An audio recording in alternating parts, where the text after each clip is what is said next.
Okay, it's the last part of part 3 of our document review, NPD police documents, police reports 51 through 100. It's been a mouthful. Nobody's going to watch all of these. A few of you will, but not many. Let's get into it. Let's go. Let's try to finish this up in the final hour of this show. Brett Payne, 1213. Again, watch the previous videos if you don't know what the hell we're doing, because it'll make more sense if you start from the beginning. All right. This is Brett Payne's police report. It's got a date of 12/13 about an incident on 11/15, November 15th, days after the murder. After the murder, before Brian Koberger has been identified, right? On 11/15, I applied for and was granted a search warrant for the Queen Road residence based off the following information as well as previous investigation. Now, this is a different document talking about the blood at Jack Showalter's location, I believe. And so I'm going to keep calling it Jack Showalter's location. It might have a little bit more different information. I highlighted it a second time. I thought it was so worthy, and it's not as long. So let's just do it. All right. Based off of this information, Officer House and I responded to this address at Queen Road at approximately 10 o'clock in the morning on 11/15.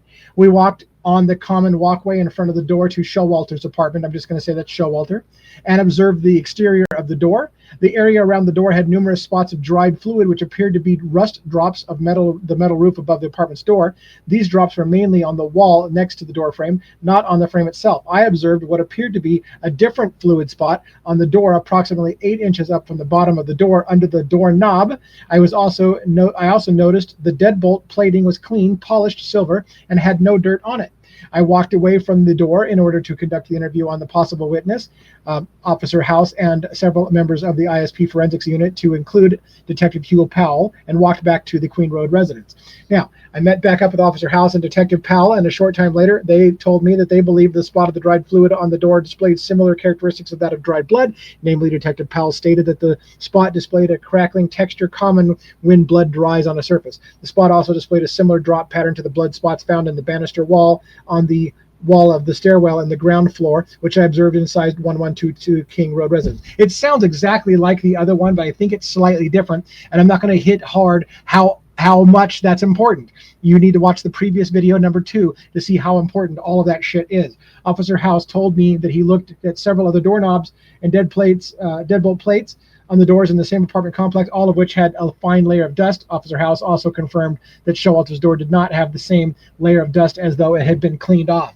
I returned to MPD and was notified by Detective Vargas, who has reviewed security camera footage. And it talks about, again, about how they see the individual walking at 3:50 in the morning, right when the murders are about to happen, walking to the residence at 112 King Road residence, seen on camera at the time the murders happen.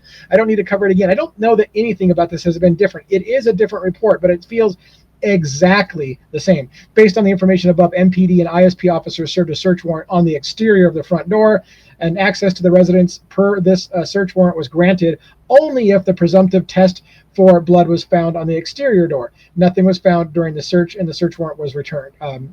During this search warrant, and the warrant was returned. Okay, so they did get a search warrant to get into the house. They found blood all over that house. It is a major, major red flag. Why law enforcement ruled out Jack Showalter, and how did they rule them out?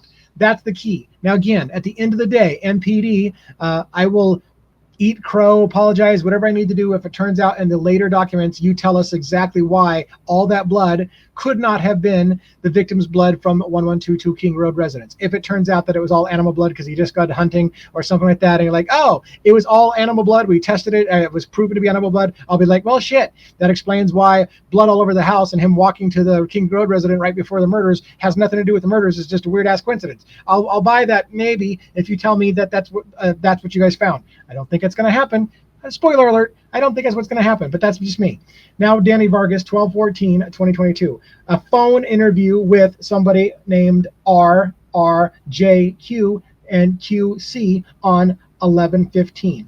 On November 15th, this is days after the murder, I had a phone message from the front desk to contact RR, somebody named RR, and it's some kind of designator, as she may have information regarding Kaylee Gonzalez having a stalker. Here we go again. A lot of talk about Kaylee, and RR says on November 15th at approximate at approximately 11:15 in the morning, I called and spoke with this person. I introduced myself as to this person and told her I was given her message to call about a possible information regarding Kaylee having a stalker. This person told me she had some friends. She and some friends had lunch with Kaylee around September 11th, 2022, and she thought Kaylee had said something about having a stalker. This person thought Kaylee mentioned receiving something in the mail, but some of the other friends at the lunch thought Kaylee mentioned getting a strange message through Facebook. So the question about whether or not Kaylee got something in the mail or a Facebook message is a part of that's the confusion. Was it something in the mail delivered, or was it a Facebook message? Anyways, she tells this officer, she told me that she had been speaking with all of the friends who were at lunch, and they were trying to remember what she said. This person provided me with the names of the other friends who were at lunch with Kaylee on or around September 11th. Somebody that they're identifying graduated last year at the U of I. Somebody left U of I last semester. Somebody else, it looks like, was a student at WSU. And somebody was unknown with an unknown. These are the other people who were involved and heard Kaylee talking about her stalker, I presume. Now, this person provided me with the name of JQ. Do we know who that is? JQ. Something Quinn? I don't know. I can't remember. Some JQ. Anyways, this person provided me with the name of JQ and told me Jay and Kaylee were very close friends and had plans to live together in June. Somebody, I guess, Kaylee is hooking up with, I presume, unless is it a female or a male, JQ? R said Jay was not at lunch, but she thought Kaylee would have spoken with her the most. So maybe it was a female. My bad. Although you can't say that she might not have been hooking up with the girl. But anyways, the point being is that I assumed for some reason JQ was a guy. Maybe it's not, because it seems like the pronoun is a female. And that doesn't mean that she wasn't hooking up with her, but it also doesn't mean that she was hooking up with her. Bottom line is I jumped her. And I guess I jumped to presumptions. If it's a guy, that must mean they're hooking up. But if it's a girl, she's not hooking up. I guess that's bad on me. I digress. She thought Kaylee would have spoken with her most. R said Kaylee spoke with Jay, somebody the most.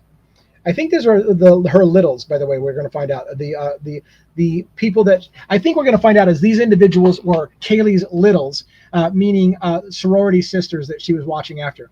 I asked this person if she could think of anyone who Kaylee had any issues with, and she said no. She told me Kaylee was very kind-hearted to everyone. I asked her how the conversation came up regarding the stalker at the lunch with Kaylee.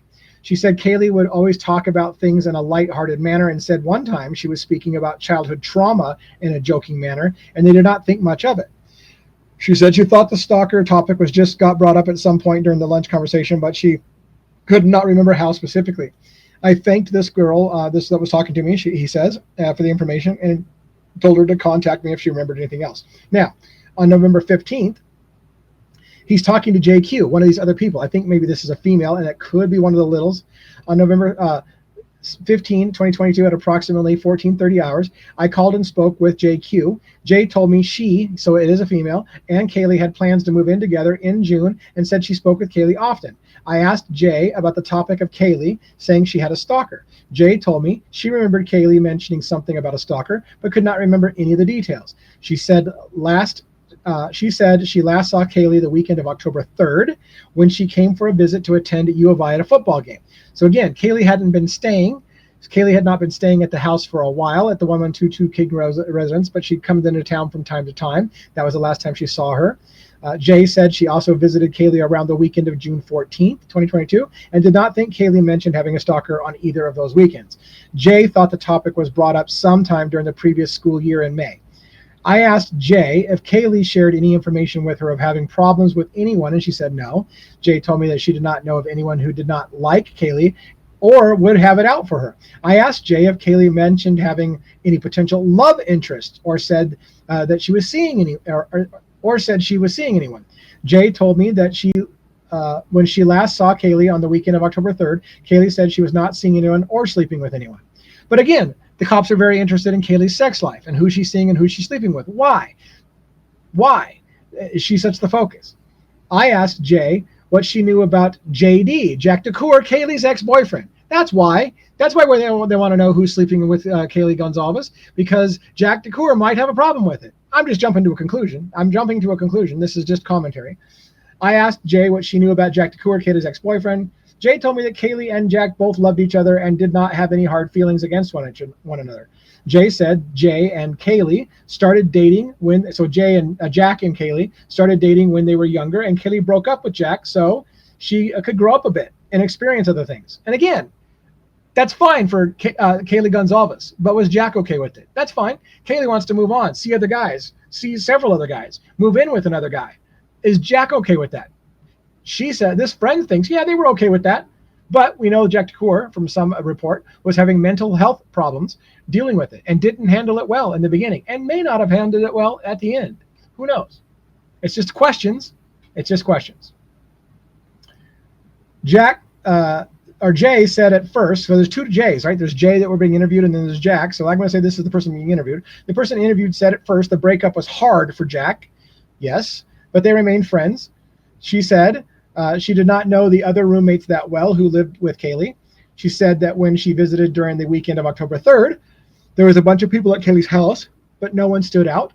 She said she told me that she was with OW and handed the phone to O so I could speak with her. So this is one of the other people who are on the list. There was a list of people who heard her talking about her stalker. OW is one of those, somebody who graduated last year from U of I, according to the notes up above. So now OW grabs the phone. OW, who might be one of the littles again. I told O I had spoken with R, about the lunch they had with Kaylee and the topic of the stalker. O said that she and her friends have all discussed the stalker topic and could not remember exactly what was said. I asked O if there was anyone Kaylee spoke to about her about, and she said no. O told me that she graduated from the university last year. She was not in Moscow and did not spend that much time with Kaylee. O said she did not know anyone who did not like Kaylee or had it out for her, and she did not know Kaylee's roommates. I thanked O for speaking with me. O gave me the phone back to Jay, who told me that I should speak to Kaylee's friend N, which is another person that was there, and said N and Kaylee spent a lot of time together. So there, he thanked them both. And so again, just documenting that Kaylee had rumored to have had a stalker. The police officers want to know if that stalker has anything to do with Jack DeCour or anyone related to that, how he was handling the relationship, all those things. So now comes Lawrence Mowry 1215 about an event on December 13. This is 1 month after the murders. On December 13, 2022, I was requested to complete a forensic extraction on the iPhone provided by J.A. J.A. I feel like I should know that. A signed a consent to search form for the device, and it was provided to me by ISP, the Idaho State Police, Detective Hugh Powell. The form had been uploaded to the case file. Who is J.A.? Remind me who J.A. is. That's all I've got on there. I want to know who J.A. is, and remind me in the notes on this thing if you get to it so I can remember what the hell the context is about that phone grab. All right, here's James Fry, Chief Fry, on 12/15 about an incident on 12/13, 1 month after the murders. And so how are we doing on time? 13 minutes. We should be good for finishing this in an hour. This is an interview with SP, S space P, or S middle initial P. Looks like date of birth 1953, an older gentleman. It looks like, if I'm gathering this all right, on 12/13 at approximately 2000 hours at 10 o'clock at 8 o'clock at night. I interviewed SP in such and such Idaho, someplace in Idaho, and the such and such. What the fuck is that? I don't know. P had called me several days earlier to report some information he had regarding a quadruple homicide. I asked P if the information he would be sharing would be dealing with one person. P told me it would. I asked P if I could get the individual's name. P told me the person was G something, or G. So it's somebody named G or nickname G. Do you guys know who this is? I'm blanking. Please let me know in the notes if you read this. Later identified as GM. And so again, from such and such to 2003. What does that mean? That looks like what does that mean? I don't know. P told me he did not know the individual's last name, but believed he knew where he lived. P told me he lived in the such and such apartments. P told me that this apartment is just off of such and such avenue, and then turn onto such and such lane, and then right onto such and such street, and then the apartment is across from such and such. P told me that such and such lives in the such and such apartments. This is a big, mysterious red flag. Who the fuck is this that we're being told about? It's a story that we need to know because it's super interesting. P began by explaining to me that he had done a lot of work for DK, who is the prior owner of such and such a place. P told me that he had been a friend of the family for many years and had done handyman jobs in the past for D. P told me in 2020 that he drove D, his daughter, so-and-so, and G, the person we're talking about, up to, and this is a very interesting story and has so much confusion with the initials. So much confusion. If you guys know this story and know who all these people are, please let me know in comments. And I have to be able to vet it. I have to know it more than beyond rumors. So I need to have a real good fuzzy feeling, or more than a fuzzy feeling, about who these people are. But the story rings to me as super effing important. And again, when Hitler says there's nobody who has any better, there's no alternative suspects, no, everything else is ridiculous to expect other people. Wait till you see what I think this one. Wait till you see this shit. Wait till you see this shit. This will drive me insane. It'll make me lose sleep. P told me after they got there, R, who is one of D's sisters, got into an altercation with a male who was camped near where they were. So this is some event this guy's relaying that he thinks brings light to the Idaho murders. P told me it was a heated argument, but everyone eventually went back to their campsites. P told me later in the evening he noticed R, somebody, and L, somebody, were walking past the male's campsite, so he went up on the hill where he could observe and make sure nothing was going to happen. So there's an altercation. This guy's watching from a distance, make sure nothing else is going to happen because they're walking past this guy's place, it looks like. P told me he had been up on the hillside for several minutes in the dark when all of a sudden G just appeared out of nowhere. He's a sneaky guy. He's a sneaky guy who can move like a cat. He's dressed in black, moves like a cat. Anyways, you'll get here. Hold on. P told me it started for him it startled him for a minute because he never heard or saw where G came from. The guy just appears out of nowhere. P told me G pulled out a knife to show him. This is creepy. This guy who's at an altercation, he just appears out of nowhere. He's got a knife. P told me that this was a hunting style knife. K-bar? Was it a K-bar? It was a hunting style knife. Okay. P told me that he had spoken to G, who had shown a great interest in having a career in the military. Whoever this person G is had shown a great interest in having a career in the military. I asked P if he could describe the knife to me, and P told me it was a typical inch blade hunting skinning knife. 7-inch, sorry. It's redacted and the 7 was blocked out. It's a 7-inch blade hunting skinning knife. I think a K-bar knife is actually a 7-inch knife, if I remember right, but that's neither here nor there. Or is it everything? I don't know. It's nothing, or it's everything, or it's both. Anyways, P told me he had heard that G's grades in school had dropped, and that L had been extremely verbally abusive to him. I don't know the relationship. I'm trying to understand the story, but it gets so fucking crazy that we need to understand this story. I asked how L and G would travel to Moscow from Boise. So apparently they came from Boise to Moscow. How did they get to Boise? Well, P told me that they believed that they would ride the bus when they traveled. Why do you go from Boise to Moscow? That's a long freaking trip. What are they doing exactly? P told me when they stayed in Moscow, they stayed at D's house, and G and his sister would stay in the basement, and L would sleep outside or in one of the 2 sheds in the backyard. Whose place is this? Now, P told me the significance of what was of this was that G would keep his knives in the basement of D's house, in the wood pile that was outside, or in one of the 2 sheds in the backyard. So this creepy individual keeps knives, hunting knives, 7-inch hunting knives, in a wood pile out back. Are you intrigued yet? Is any of these names Brian Koberger, by the way? I don't think so, but that's okay. Hitler told us that nobody else has any possible alternative suspects in this case. Now, P told me that around the end of May or sometime in the middle of June after COVID was letting up, he was at the Mad Greek having a late lunch or early dinner. Oh, the Mad Greek, you mean where Maddie and Xana worked, or Maddie, at least we know for sure, worked there, right? Is that where you're at, the Mad Greek? This is an interesting story. Now, P told me that this was on a Saturday or a Sunday. He told me that he ordered a glass of wine, which he is sure that Ethan Chapin, who hangs out with Xana at the bar at the Mad Greek, brought it to him. I don't know.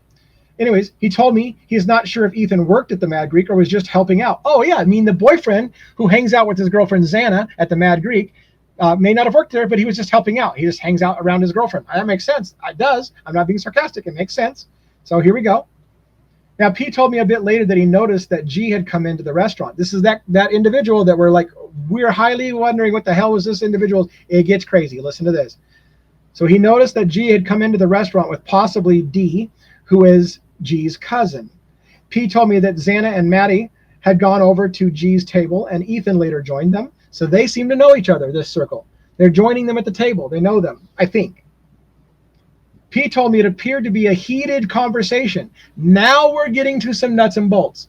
Xana is murdered. This is a heated conversation with somebody who's got the creepy vibe, likes knives, appears out of nowhere, and there's more. Wait till you get to it. So P told me it appeared to be a heated conversation, but he could not tell what it was about. P suspected it may have had to do with the cancel culture and that G was stirring them up with conversation comments or conservative comments. So maybe they were having an ideological argument. P told me that G left without eating anything. So he was pissed off and left, I guess. Now listen, later that night, this is where I think it gets crazy, right? Yeah. Later that night around 9 or 10 p.m., P was at D's house in his backyard. P said that L was extremely drunk and she was yelling at G. P said that she stated, "You are just a loser and you're going to spend your life in a jail. You are ruining your life." Because this guy's a violent person, I guess. P was not sure what L was referencing when she said this. P told me G left right after this altercation and he did not see him again. P told me that G goes on long walks and does not return until the early morning hours. So he gets pissed off, he storms off, disappears. P told me he was over at D's the next morning picking up some tarps for a job that he had been doing, and G shows up. So he'd been out all night long, he comes back. P told me he asked G what he does after he leaves when his mom's yelling at him. G told him he goes over to the college. When he gets pissed off, he goes to the college. P told me G believed the college is to blame for how his mom is. So G's mad at the whole college. My mom's a bitch, and the reason she's a bitch is because the college made her a bitch. When he gets angry, he goes to the college. All right. P explains that D went to the parties at the college and began drinking. P told me he does not know for sure, but believes that L may have been raped at one of the college parties. Oh, so now this guy's pissed off at the college, at the partying culture, about maybe somebody he knows who's been raped at one of the parties. He's into knives. He's creepy. He's angry. I mean, it's a good thing that this is not an alternative suspect. Clearly not. Clearly. P told me he asked G about the conversation that took place at the Mad Greek restaurant. P said that G told him that he had followed the girls to the Mad Greek from the college. Oh, oh, Hitler. I'm glad there's fucking nothing to see here. I'm glad there's nothing to see here. Now, it hasn't even gotten the worst. This is where you're going to fucking lose your shit if you haven't seen this document already. I'm sure you have because everybody's ahead of me. P said that G told him that he had followed the girls to the Mad Greek from the college. G told P that the two girls were lesbians. Okay, the two girls were lesbians. G told P he had went back to the girls' house, and when they came home, he was inside their house and made this statement. They had no idea I was even there. I could have killed them all if I had wanted to. Oh, fucking, are you kidding me? This guy is angry at women, carries knives, stalks the girls from the college, shows up in their house. It sounds like uninvited, and it was like, they didn't even know I was there. I could have killed them all if I wanted. Did you? Did you kill them all? It sounds like an alternative suspect. But Ann Taylor is not allowed to present alternative suspects. And when it was clear that Ann Taylor would not be allowed to present alternative suspects, they took a fucking plea deal. Of course they did.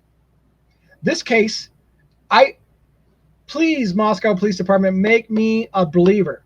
Make me a believer you did your due diligence and you can explain every one of these motherfuckers. Jack Showalter's bloody apartment, the guy that's angry at women and follows them and thinks they're a bunch of lesbians and breaks into their house and could have killed them all. Please tell me that all was completely vetted and it has no relevance whatsoever. Please, for the love of God, help us understand that these people have been cleared and how they were cleared.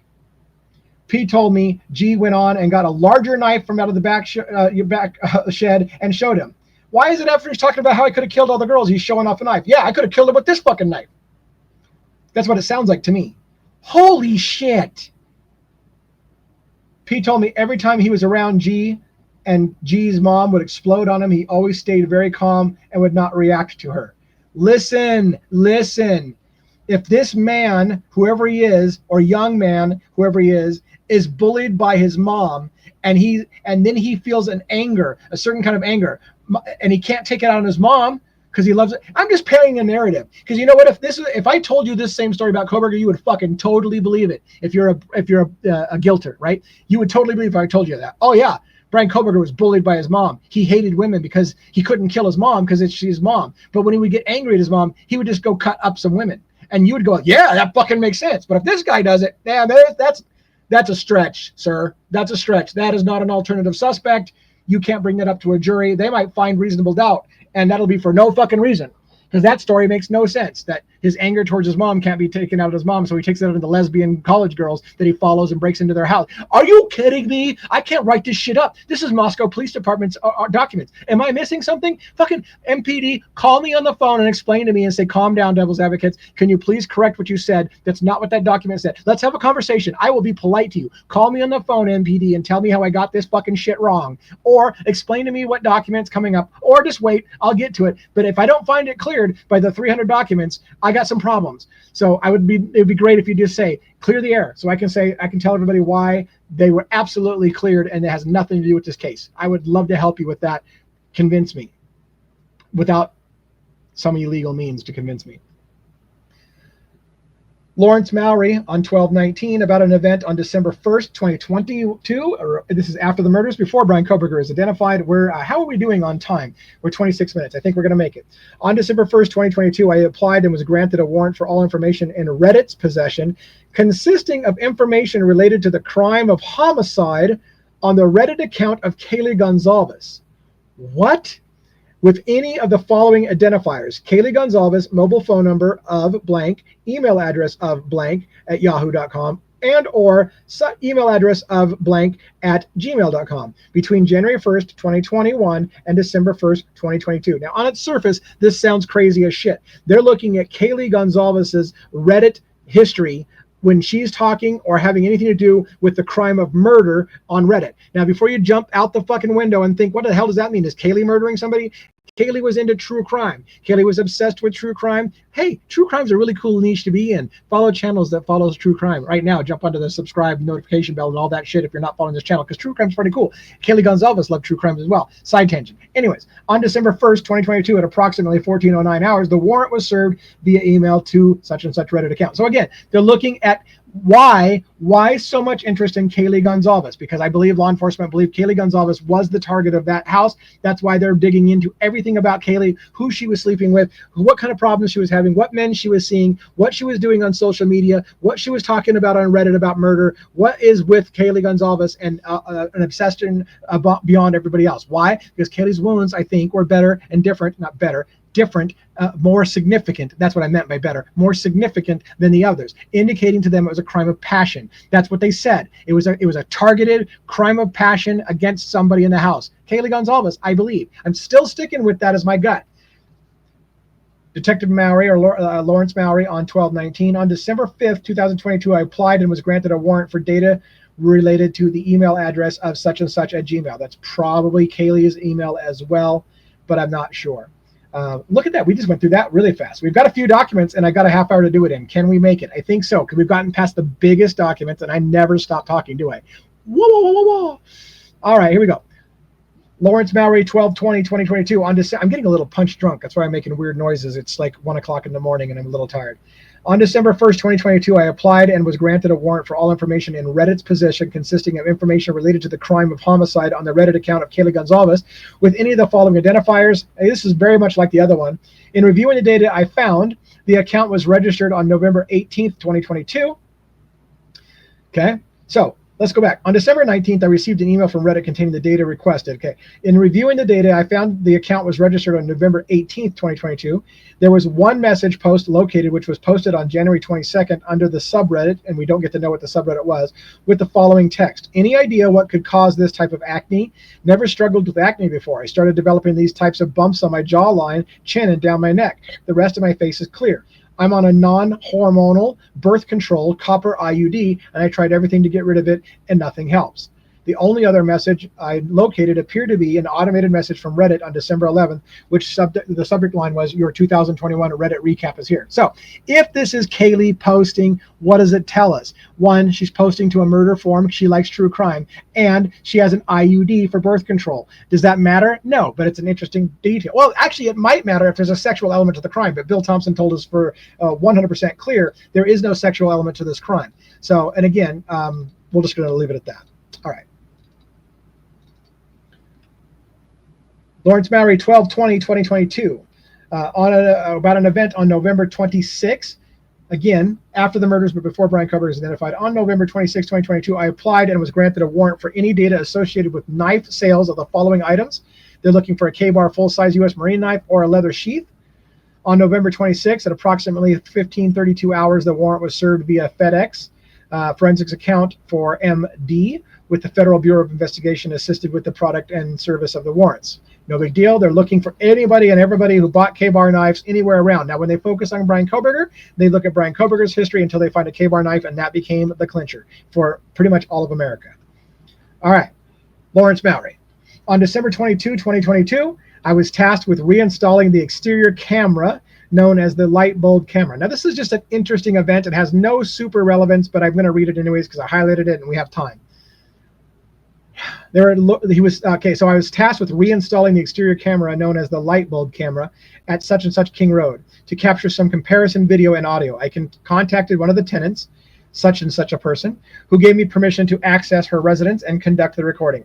Upon arrival, I unplugged the power to the current router, removed the camera from the light socket on the exterior of the residence. I then powered on the router and had secured the router I had secured from the residence earlier and installed the camera I was secured as evidence earlier into the light socket. While installing the camera, I hear a crack and I felt the light bulb base mount become loose. It should be noted that the approximate temperature outside while installing the camera was between 5 and 9 degrees. So it's frozen and it cracked and it broke. And so I previously had installed a new SD card into the camera and powered on the router and camera at the Moscow Police Department to ensure the camera was functional.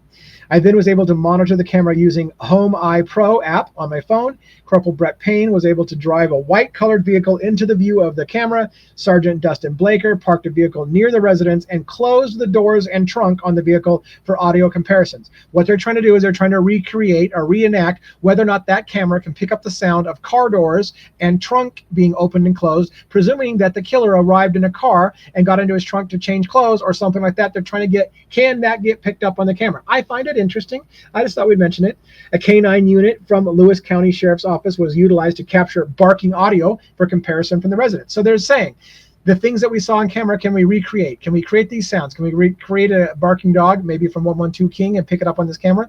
Can we park the car where the killer supposedly parked their car and open the door and shut it and close the trunk and shut it? And would we have heard that on the camera? They're trying to, and that's great. It sounds like really good detective work. I'm not being sarcastic. They're trying to figure out, can we recreate this? Upon completion of the data collection, I powered off the evidentiary router and removed the camera from the light socket. In doing so, the base detached from the camera and a wire became disconnected. I gathered the router and camera, placed them back into the evidentiary bags, and returned them to the secure computer forensics lab. I reinstalled the current camera and reconnected the power to the new router. I contacted Elle to ensure that she could access the camera, and she responded in the affirmative. So they kind of broke her camera, or their camera, but got it working again. Supposedly, that's the story.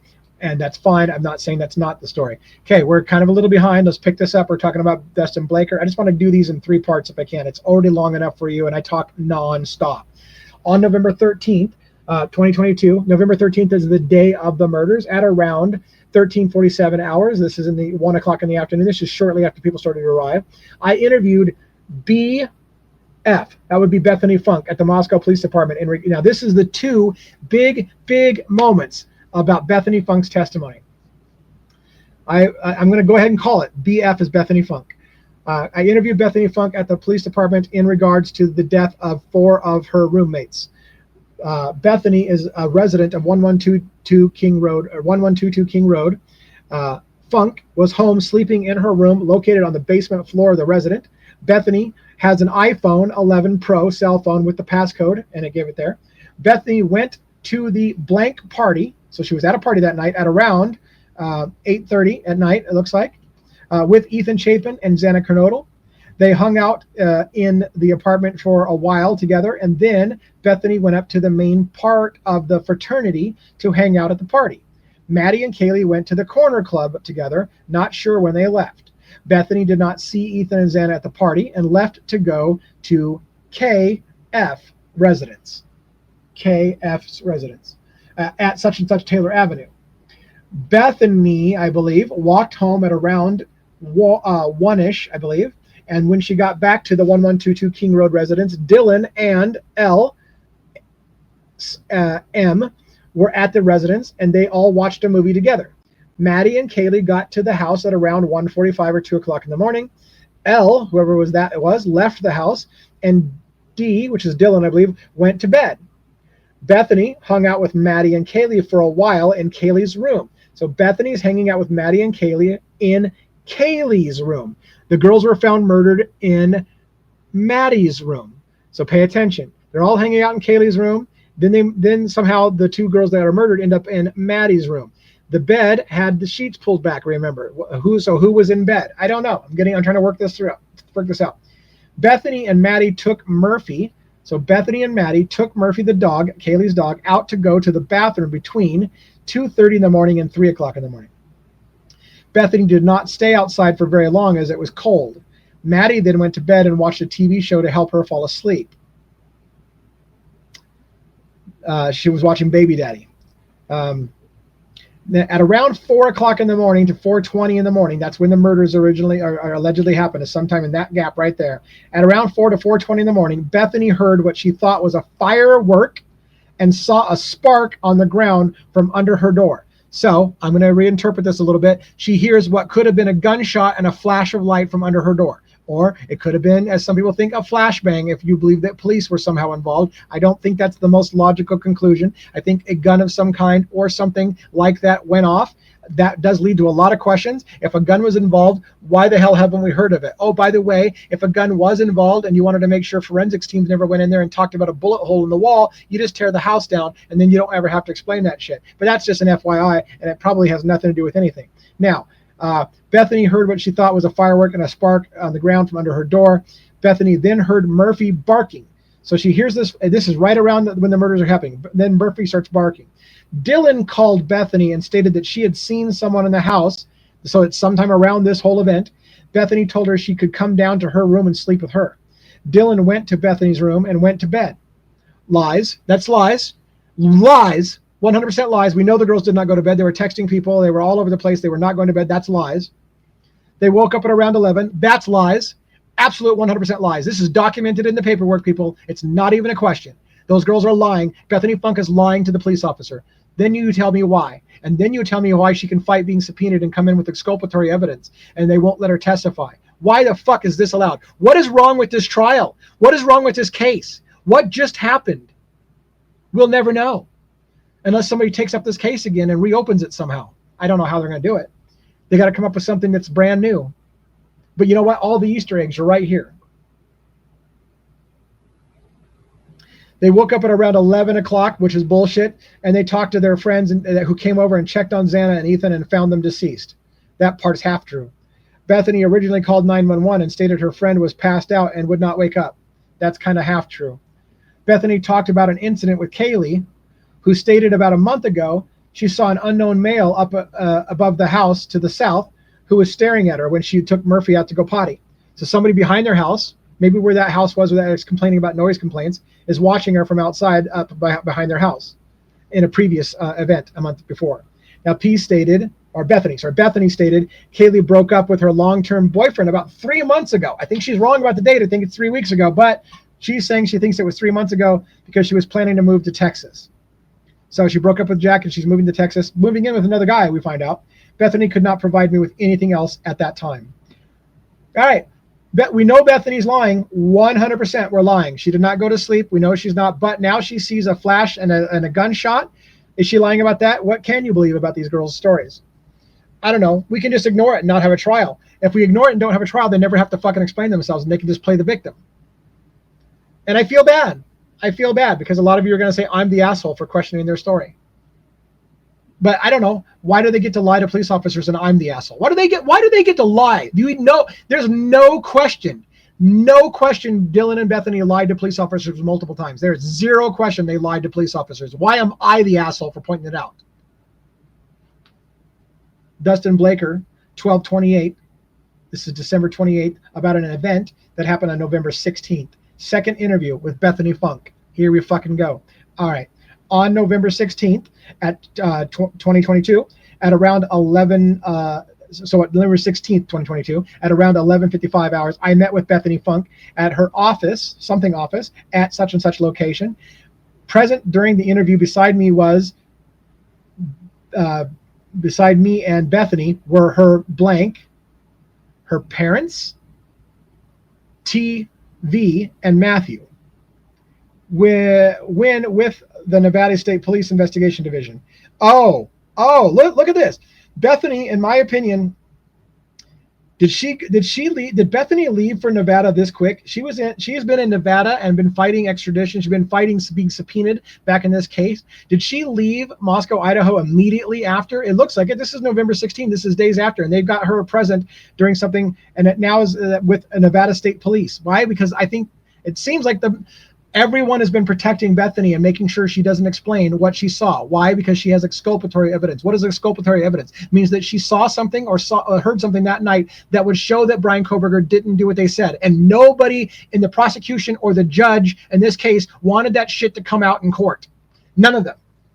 So they just fought and made it so Ann Taylor couldn't bring her back and was fighting that thing. And Ann Taylor finally threw her hands up and said, I can't get anybody to talk about this. I'm trying to subpoena Bethany back. There's a moment where I think that Steve Gonzalez is trying to talk to Bethany. Nobody will let anybody talk to Bethany because Bethany saw something that night that will blow this whole fucking case to pieces. And no one, and she's being protected by the feds, I think, and by the police to not have to testify about what she saw. And I'm the asshole.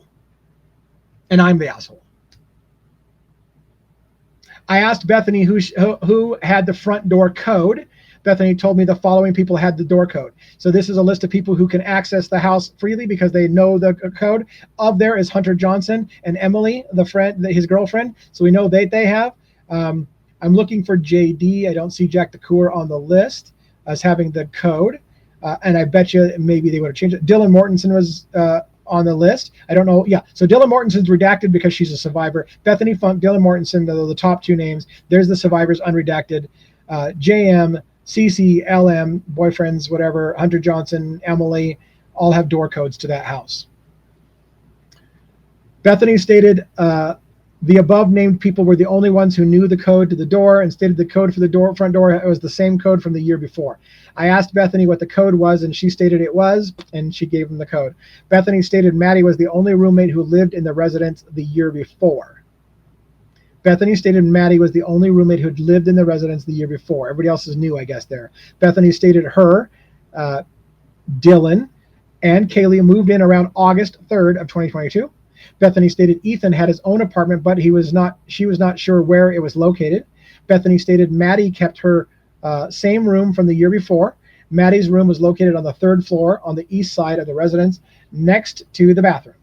I asked Bethany about Murphy's routine. Murphy was Kaylee's dog, and she had purchased when she was still dating Jack DeCour.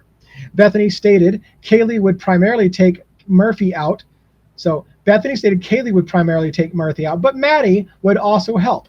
Bethany stated they would never just leave the door open because he would run away, so they would have to use a leash when they took him out. Bethany stated Murphy would not bark that often and was very friendly. Bethany stated Murphy would primarily sleep in Kaylee's room, and if Kaylee was not home, he would be left in the room. Now, I asked Bethany about the Uber driver Maddie and Kaylee used on a regular basis. Bethany stated that Kaylee knew him from other whatever who used him on a regular basis. So other people have used this driver, and so that's how Kaylee got to know this driver as well. That's what it sounds like. Bethany stated they would either contact the Uber driver through the app or contacted him directly. Because if they contact him directly, he doesn't have to share the commissions with Uber. That's my assumption of what's going on there. Bethany stated the Uber driver was very friendly and was always nice to everyone, and everyone trusted him. Bethany was able to tell me that the driver was married and his wife had just had a baby. Bethany told me he drove a small car, possibly gray or black, but she could not tell me more about the car. By the way, while it makes sense why the Uber driver might take personal rides for money and cut out Uber, it also leaves it so that Uber can't track the wherewithal of who was in the car that night. So it's convenient if you don't want people to know who you were giving a ride to. That's just out there in the wind. Now, I asked Bethany who in the house had a boyfriend. Bethany told me Xana was dating Ethan. Dylan was dating a boy named Q, who lived in Boise and went to BSU. Maddie was dating a Jake Sugar, who lived in Boise. Kaylee was dating Jack DeCour, but had recently broke up with him. Kaylee was possibly hanging out with MB, another person. B stated that M was Xana's big, and so M and B might be the two littles. B stated that M was Xana's big in the Greek system. B stated the relationship was new and that he had never stayed over at the house, but that's interesting. So I've gotten the genders mixed up on that. B stated M was Xana's big in the Greek system. B stated the relationship was new and that he had never stayed over at the house, but Kaylee had stayed with him possibly more than once. Kaylee is staying with some guy more than once, another hookup? I don't know. I'm kind of confused about that whole thing. B stated Kaylee was also talking to an ER, somebody by the initials ER, also a such and such person. B stated she did not have a boyfriend, but did mention that she was kind of hanging out with a KD, who is a something, but they were not serious. I would say a fuck buddy is more than likely what they actually said. I really think that it's one of the people Kaylee's hooking up with. She hooked up with a lot of guys. I am sorry if you think I'm victim shaming. I'm trying to paint a picture of what Kaylee was like and whether or not that led to why she was the target if she was. It's questions. It's what police officers, I think, would do as well. Detectives would do as well. They form a theory and then they go, okay, well, is this what's happening? Let's look into it. Now, I asked Bethany if she knew somebody named O, Bethany, or OB perhaps, and she stated she did not. I asked Bethany if she knew the person behind Kaylee and Maddie on the grub truck video. So who's this guy standing behind her? Bethany stated she did not know who the person was. I asked Bethany if she knew a guy by the name of, and I'm thinking it's Showalter. Bethany stated she did not know him, but stated she had heard from a friend of Maddie's, such and such, somebody named S, that her boyfriend, JF, also a such and such kind of person, that he would never want to get in a fight with, is it Showalter? I don't know, as he had anger issues. Now, I don't know if this is Showalter they're talking about, so I should be super careful, but I'm thinking that's what it is. And if it is, then we know Showalter has anger issues and people don't want to get in a fight with that guy because he can be violent. We'll see. I don't know. Is that Showalter? You tell me. If you guys know I'm wrong, let me know. Now, I asked Bethany about who paid for the Spectrum Wi-Fi account. Bethany told me it was Kaylee who paid for the account. Bethany told me the log in for the password was, and they gave no password, and the Wi-Fi name was, and they told him that. Bethany stated that she did not know what the actual username and login was for the account.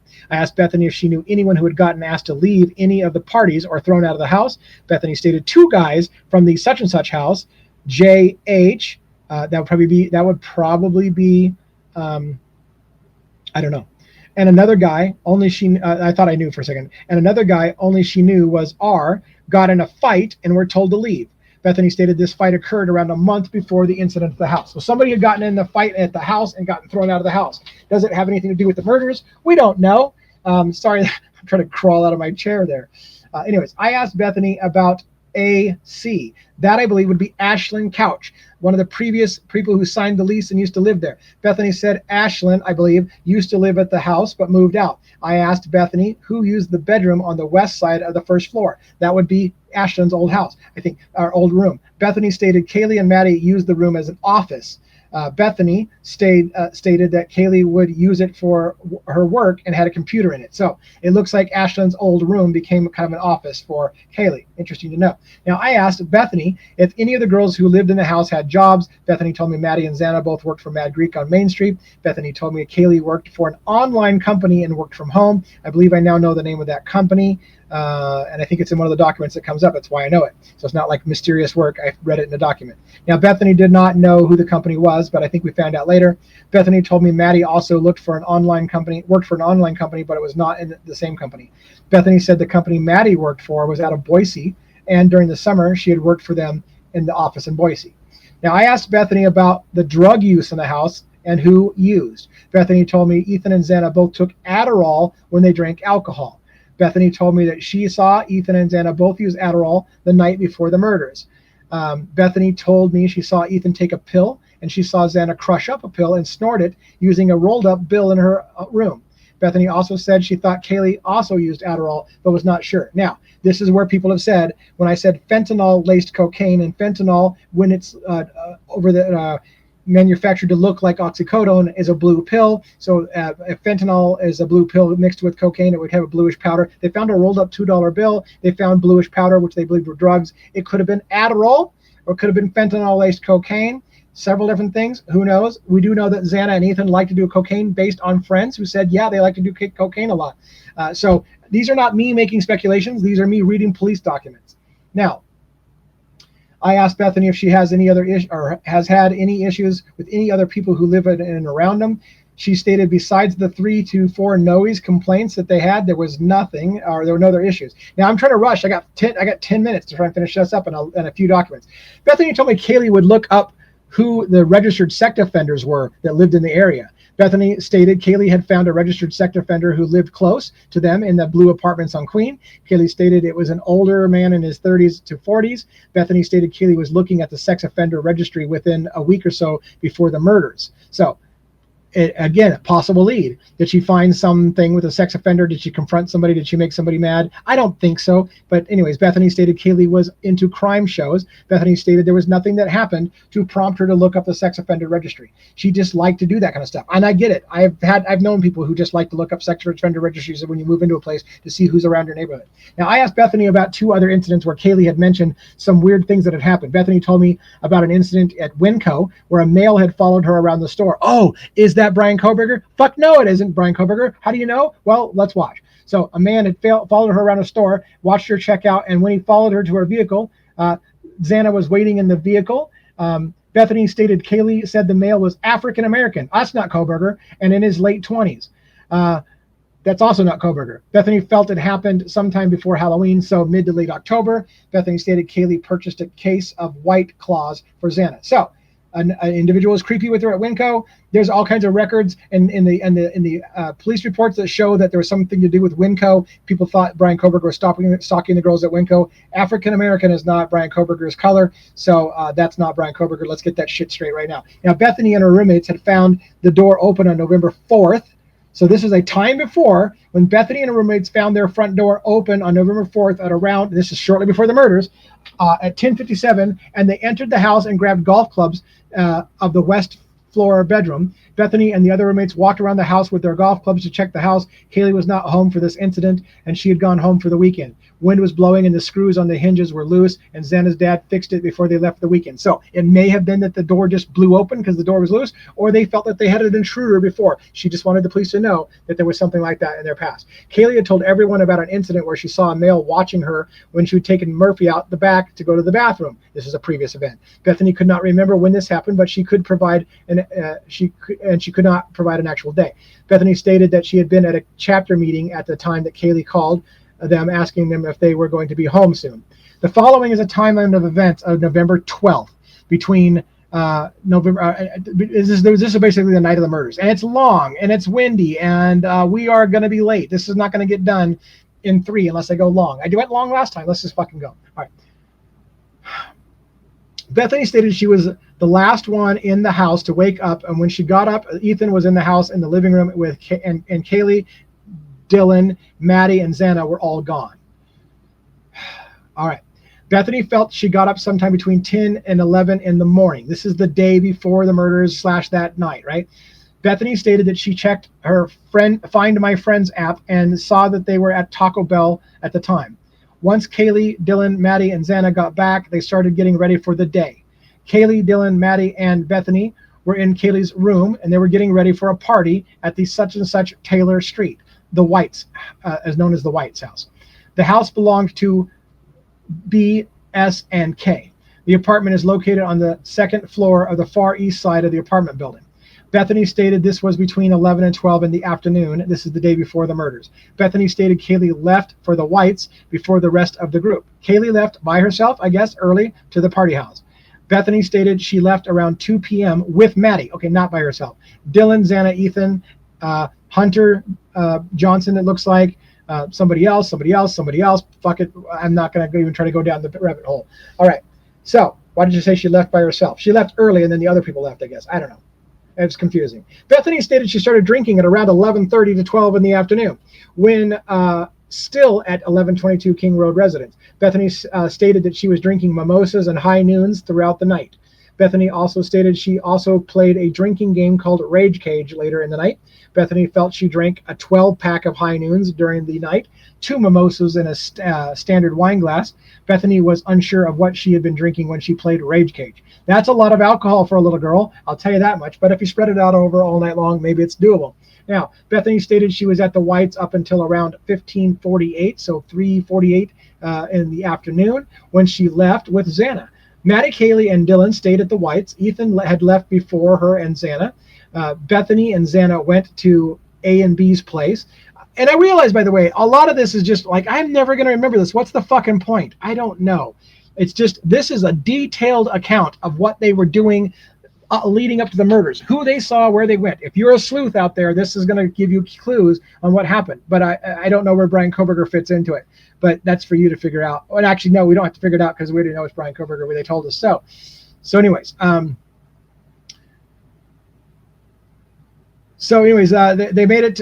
Ethan was not at the house during this time at around 1800 hours. That's 5 in the evening, I believe, or 6 in the evening, I believe.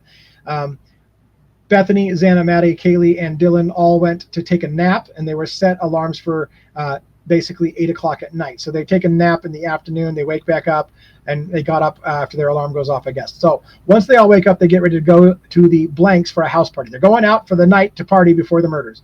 Maddie and Bethany left first. To go to P apartment at such and such a place at around 2100 hours. Kaylee stayed home and was not going to go to the party at such and such a place. Ethan and Xana came over to the party after Bethany and Maddie. Dylan did not come with the rest and walked over at a later time. Maddie was not there for very long, and she went back to the house to go to the club with Kaylee. So Maddie and Kaylee end up going to the club. All right. Bethany felt Maddie left sometime after 2109 hours. Now, this is super, super confusing, and it's not, I don't even know why I'm reading it to you in details because I don't know that I have a point for it. So even now I'm questioning myself reading it to you. But I'm going to continue because fuck it. All right. One of Bethany's friends, YA, got to the Blank and hung out with her. Bethany stated Y showed up at around 2200 hours, 10 o'clock, I believe. They stayed in one of the apartments for a little while longer, and then Y went up to the main house for the such and such fraternity. Bethany stated this might have been around 10:30 to 10:45, perhaps. Bethany states he hung out in the main part of the house for a while, and before she left the Blank fraternity, she saw Ethan and Xana in such and such apartment. P stated this was around midnight, 17 minutes after midnight. Bethany and Y went to A's house again on Taylor. Bethany stated her somebody were the only ones at the house. Bethany stated she walked home at 1 o'clock in the morning, and Dylan and L and M were the only ones in the house. Bethany, Dylan, and L were watching Vampire Diaries for a while at around 1:22 in the morning. L left. Dylan went to her room after L left. At around 2 in the morning, Kaylee and Maddie come home. Maddie, Kaylee, and Dylan and Bethany went up to Kaylee's bedroom. Once they got home, Kaylee was getting ready for bed. So Kaylee is getting ready for bed, and they were hanging out in the room. Kaylee's getting ready. So they're in Kaylee's bedroom, and Kaylee's getting ready for bed. The bed was found with the sheets turned back, indicating perhaps that Kaylee was going to sleep in her own bed. Does that not seem logical? Kaylee was going to sleep in her own bed. Why is that important? Because Kaylee was found murdered in Maddie's bedroom and had been gagged, according to Steve Gonzalez. The girls had been gagged. So some people have said, did somebody gag Kaylee and drag her into Maddie's room and murder her there? Was Kaylee getting ready to go to bed in her own bed when she was gagged and murdered, or gagged and drugged into Maddie's room to be murdered? Or did she decide for some reason to not sleep by herself and go hang out with Maddie? We don't know. It's just shit we're working out on the fly. Around 2 a.m, Kaylee and Maddie came home. Okay, we got that. They were getting ready for bed. Bethany, Maddie, and Dylan went downstairs, and Maddie and Bethany took Murphy outside to go to the bathroom. Bethany only stayed outside for a short while, and she went back into the house and put something away in the cupboard and grabbed a bag of chips. Bethany went downstairs to go to bed. Bethany stated nothing unusual about Maddie and Bethany's demeanor when they. So Bethany stated nothing was unusual about Maddie and B's demeanor when they got home. That's weird. All right. Anyways. Bethany stated they both appeared to be happy. Bethany said Maddie was highly intoxicated. She had not seen her at that level of intoxication for a very long time. And that's what I've seen as well. Maddie on camera at the grub truck looks completely hammered and can hardly walk. Kaylee, not so much. Anyways, Bethany said when she went to bed, she was using her iPad to watch a TV show off of Hulu. Bethany, she said, was watching Baby Daddy. Bethany could not remember what episodes she was watching or for how long she was watching, because again, a good detective is wanting to verify her thing. What episode of Baby Daddy were you watching? Can you tell me anything about the episode? Why? Because if someone's making up an alibi, oh, I was watching TV, they want you to be able to tell them what episode. And then they will do, if they're doing good detective work, they'll make sure that that episode actually aired that night at that time, and she could have been watching it as part of clearing her alibi. That's standard detective procedure, I think, and I'm not even a freaking detective. Now, as she was watching the show, Maddie came downstairs and asked her if she had Murphy with her because she could not find him. So Murphy's lost at this time. Bethany told her no. Bethany said the door was locked and she normally locks the door when she goes to bed. Bethany told me she eventually turned off the show on her iPad and went to sleep. Bethany said that she woke up after falling asleep to hearing what she felt was a firecracker go off, and she thought she saw a sparkler go off through the crack under her door. So did she hear a gun go off? And did she see the flash of a gunshot? Bethany stated she did not know what happened. Either Bethany called Dylan or Dylan called Bethany, and Dylan stated that she thought she had just seen someone dressed in all black in the house. Bethany said Xana had been wearing all black. Dylan responded by saying she thought he had a ski mask on. Bethany said she didn't really know what to say to what Dylan said. Bethany admitted both her and Dylan get scared easy. Bethany even thought maybe one of Ethan's frat brothers could have been playing a joke. Bethany told Dylan to come down to her room, and she ran down to her room. Bethany tried calling Kaylee, Maddie, Xana, and Ethan's phone, and nobody answered. Bethany said it was normal for Kaylee, Maddie, and Xana and Ethan not to answer if they were sleeping or if they called late at night. Bethany looked at her phone, and it showed Bethany called Dylan at 4:19 and at 4:20. Dylan called Bethany back. During the call, Bethany asked Dylan if she had heard a firecracker, and Dylan said she did not. Funny how that shit didn't get into the paperwork when we were reviewing the text messages between the girls and the conversations. Now we're hearing it in the unreleased documents that there's all this talk about a firecracker sound. And great, firecracker over and over again. Maybe it was a firecracker. Maybe it wasn't a gun. Maybe we're jumping to conclusions that a gun went off. But it leaves a lot of questions. And why was it not talked about before? Anywhere. Bethany could not recall if it was during this call where Dylan was talking about seeing someone in black walking into the house. Once Bethany and Dylan were in the such and such room together, they continued to talk about what they had heard and saw. Bethany told me Dylan said the male in black was walking out the back door, and they had eye contact with each other. So now we know, by the way, that the killer made eye contact with Dylan.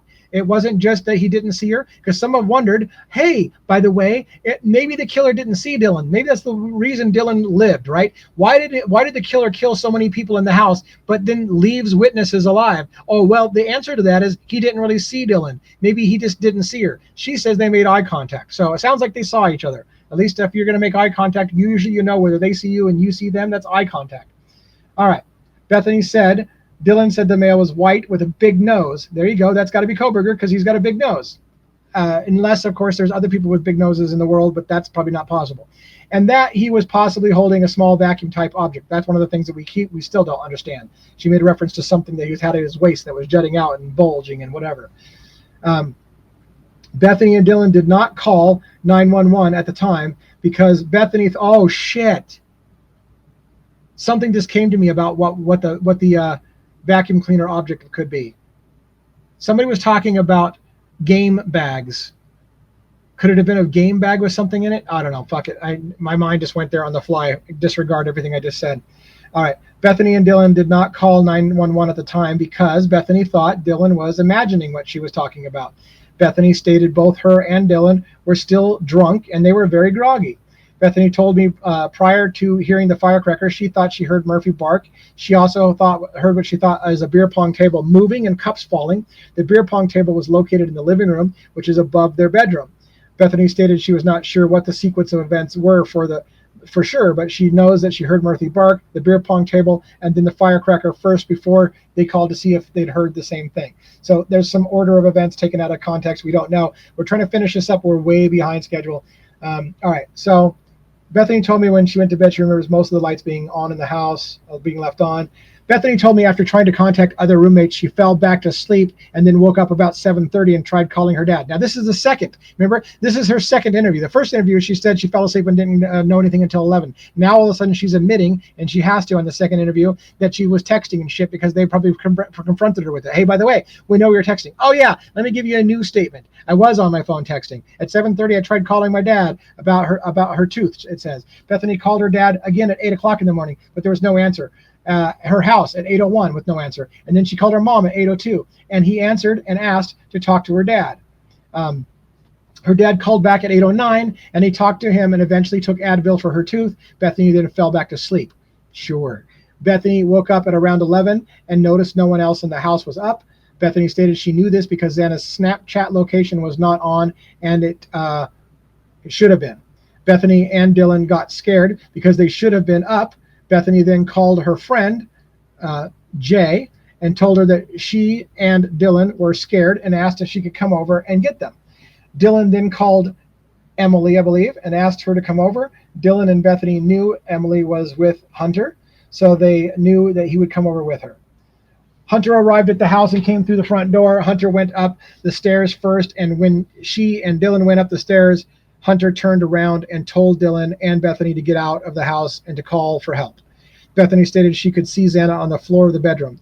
Bethany said Xana was wearing underwear and a sweatshirt. Bethany stated the door was partially open, but stated the door should normally have been closed. Bethany called 911, and when trying to talk to the dispatcher but was having a hard time talking, Bethany had to give the phone to a friend and Jay so she could talk to the dispatcher. I asked Bethany if she would ever had seen Xana on the floor like she did that morning. Bethany told me that she has never seen this, but she heard Xana would pass out on the floor in the past when she was highly intoxicated. Bethany told me that Hunter went back up into the house. Bethany could not remember if J and E went into the house. That was two females that were going to follow Hunter back up. Bethany told me she believed Hunter grabbed a knife from the kitchen and went back into the house. Bethany stated the police arrived as she was still on the phone with the disconnected with dispatch. Bethany did not provide any further information related to this incident. Okay, now here's the situation. The parents went away on a week's vacation and they left the keys of the brand new Porsche. Would they mind? Well, no, of course not. God, I just ranted on the French Prince of Bel-Air for no reason. It's what I do, especially this late at night. Now, here's the problem. It's late. Can we finish this in just a few minutes so I don't have to do another one? That document needs nothing. Woohoo! Let's get to the next one. I don't think we have a lot left. Let's rush through this. You're probably mad at me. You probably checked out a long time ago because I'm just reading a document to it. It's boring as fuck. Roger Lanier from January 4th, 2023 on December 30th. It's about a December 30th event, 2022, at approximately 8:45 in the morning. Disaster services responded to the 1122 King residence to begin cleaning the residence of biohazards and other chemicals that were used during crime scene processing. This was a prearranged response. As members of the disaster response were setting up their tents and barriers, I received a call from Latah County Prosecutor Bill Thompson. Mr. Thompson advised me that the judge's order had been issued requesting all mitigation and cleanup to be halted immediately. At that point, I instructed the disaster services crew to stop. I confirmed that the door to the residence had not been opened and no one had entered the residence yet. I checked the evidence tape on the door to ensure that the seal had not been broken. I stood by while all the equipment was loaded back into the response trailer and the entire team left the area. I returned to the scene back over to the North State's security guard and placed the barricade tape across the parking area. So it sounds like they were going to start cleaning up the house, and the judge said, don't fucking touch the house. What was that about? I don't know. And let's try to, that's a long document. I'm just taking a look at how much, let's just fucking do it. We just got to do it. I don't care. We just got to do it. Dustin Blaker, January 4th, 2023. On November 21st, shortly after the murders, a few days after the murders, if you will, I traveled from Moscow, Idaho to Meridian, Idaho to drop off evidence at the Idaho State Police Forensic Laboratory located in Meridian, Idaho. This is the driving of the knife sheath, I believe. After getting evidence checked into the lab, I signed for a DNA profile, which had been generated by the ISP Forensic Lab. This DNA profile was collected from a knife sheath, which was found by ISP, Idaho State Police investigators from District 2 during the initial search of the King Road house on November 13th. The sheath had been transported to the lab by ISP troopers. The DNA profile was stored in a vial, which had been packed in an evidence envelope by ISP lab technicians and properly sealed with evidence tape. I signed the package showing that I was taking possession of it. So this is the chain of custody on 11/22/21, sometime between 1630 and 1700 hours Mountain Time. Once I took possession of the DNA profile, it stayed in a box provided to me by ISP Lab until 11/22 at around 3:30 in the morning, when I removed it from the box and placed it in a small backpack. The backpack then stayed in my possession. The only time that was out of that I was not physically holding the backpack was when I went through TSA security at the Boise airport. I was able to see my backpack as it went through the security system. In subsequent check of my carry-on by TSA security, the envelope DNA sample was never left the backpack at any time during the security check. This is chain of custody, trying to make sure that they said nobody slipped in DNA of Brian Koberger last second. And anyways, so it goes on about how they arrived at Houston, Texas off that flight at 1400 hours Central Time. This is interesting. I originally heard they drove it all the way, so now I guess we're flying it. I traveled to Othram, Inc., which is located at such and such location in Woodlands, Texas. I arrived at Othram at a certain time. I handed the envelope with the DNA profile to the such and such employee of Othram. We completed the chain of evidence paperwork, both on the envelope and also the form provided to me. So there you go. Chain of custody. That's how it happened. That's who had it. If anything ever comes up suspicious, we know who had it last. We know where it went. We know who it arrived to. All the chain of custody is documented. All right. Dustin Blaker, we are late. Dustin Blaker, let's get this shit done. This is January 4th, about an incident on the day of the murders. So it's November 13th, day of the murders. I was at the 1122 King residence assisting with the homicide investigation and search warrant at the address. So-and-so was called to remove the 4 deceased and then transported them back to Spokane for autopsies to be performed. So those of you who said you never saw the bodies leaving, that may be true. You never saw the bodies leaving, but according to this document that is witnessed by Dustin Blaker, the 4 deceased were taken on the day of the murders and transported to Spokane for the autopsy to be done. I had officers Waters stay at a certain location with Xana and Ethan so they could return and transport Kaylee and Madison.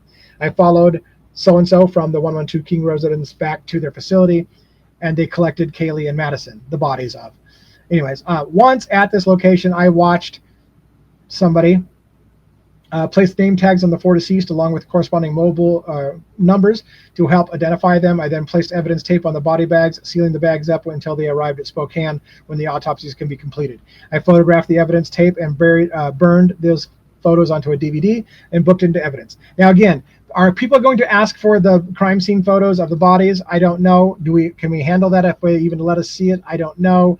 Do you want to look at the evidence bags, the body bags? I don't know. Don't be careful what you ask for. All right, January 5th. This is the last document, and we're running a little bit late, but we're going to be okay. This is the Elin Warrant Service, Elin Warrant Service, Detective Lowry. On December 22nd, this is after the murders and also after Brian Koberger has been identified, by the way. On December 22nd, 2022, I applied for and was granted a search warrant for financial records from Elan Financial Services for Kaylee Gonzalez. Once again, why are we obsessed about Kaylee Gonzalez? Why?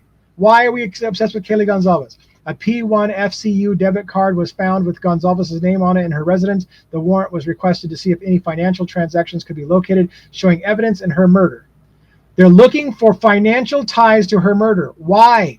Why? Kaylee Gonzalez, why are you such a focus of this murder? And why does the media keep telling us that Maddie was the thing? Why did Fox News tell me in line for the sentencing hearing, oh yeah, Brian Koberger was obsessed with Maddie? Why are you obsessed with Kaylee Gonzalez? And why is the media telling us it was actually Maddie? What the fuck is going on with this case? On December 22nd, 2022 at approximately 1825, the warrant was served. And that's it, man. That's it. So I don't know that anybody's going to stay for me reading. It's not freaking bedtime stories. It's a bunch of, it's really, really deep shit. I have questions. It is a raw feed. It's a raw moment for us to deep dive through these things. I don't even have all my thoughts sorted out, but that Jack Showalter shit is off the hook. The guy that hates, that followed girls back from college and is pissed off and his mom berates him and he says he can kill all these women and they would never even know he killed them, or nobody would ever know he was there. Those kind of shit. I don't know why Hitler said that there's no alternative suspects in this case. That makes it sound very, really, really, really suspicious. And I'm too tired. Let's go to bed. Thank you for watching. If you did, parts 1, 2, and 3 of documents 51 through 100. Let's try to get through it all.